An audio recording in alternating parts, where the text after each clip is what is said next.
જય માતાજી, જય વીર વછરાજ।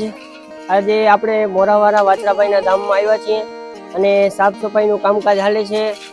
અને અત્યારે આ બધા આપણે ખેડૂત માણસો છે, બધાને બાજુના જ છે, નાના નાના ભૂલખા ને મારા જેવા યંગ મિત્રો છે અને બધા સેવાના કામમાં આવ્યા છે અને બધા સારું કામ આપે છે, બધા મહેનત કરે છે અને થોડોક સપોર્ટ બધાને કરવું જરૂરી છે।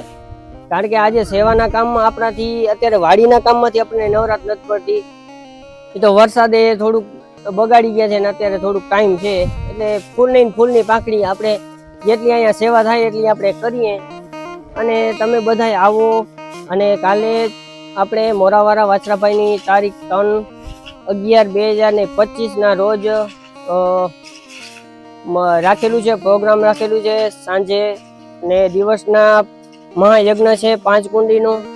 અને બધા આવો સાથે મળીને આપણે યજ્ઞનું કરીએ અને જેટલું થાય એટલું આપણે મહેનત કરવી જરૂરી છે। ભલે ને વધારે નથી કહેતા કે ફૂલ નહીં ને ફૂલની પાંખડી, મહેનત કરીએ આપણે સાથે મળીને ચાલીએ તો સારું રહીએ। આપણે એક કરીએ ને એક હાથે તાળી ન પડતી હોય, આપણે સૌની તાળી ભેગી પડે ને તો અવાજ આવે, એકની તાળી પડે ને તો અવાજ ન આવતું હોય। એટલે જેટલું બને એટલું આપણે એમાં યોગદાન દઈએ એટલું થોડું ઓછું છે, સમજી લો બરાબર। બાકી તો વધારે કાંઈ મને નથી બોલતા આવડતું, પણ થોડુંક બોલીએ તો વધારે સારું રહીએ। એટલે જય મોરેવાળા વાછરા અને બધા આવો અને ખાલી સપોર્ટ કરો। હું એમ નથી કહેતો કે તમે બધા આવીને કામ કરો, કામ ન થાય તો કાંઈ વાંધો નહીં, પણ તમે અહીંયા આવીને મંદિરે બેઠા હોય ને અમને ખાલી આંગળી ચીંધો ને એમાંય અમને જાણવાનું વધારે મળશે। કારણ કે માણસ નથી કહેતા કરવાવાળા ઓછા હોય ને આંગળી ચીંધવાવાળા સારા માણસો હોય ને તો એનું કામ થતું હોય, સમજી લો।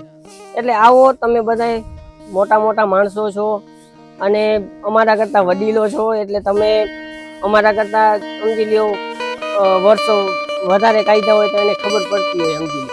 એટલે થોડુંક સપોર્ટ કરો અને કાલે બધાને પધારવા ભાવભર્યું આમંત્રણ મોરાવાળા વાછરા દાદા ટ્રસ્ટ તરફથી, મારા તરફથી નથી। મંદિરે આવો અને બધા સાથે મળીને કાર્યક્રમને સંપૂર્ણ કરીએ। જય વીર વછરાજ।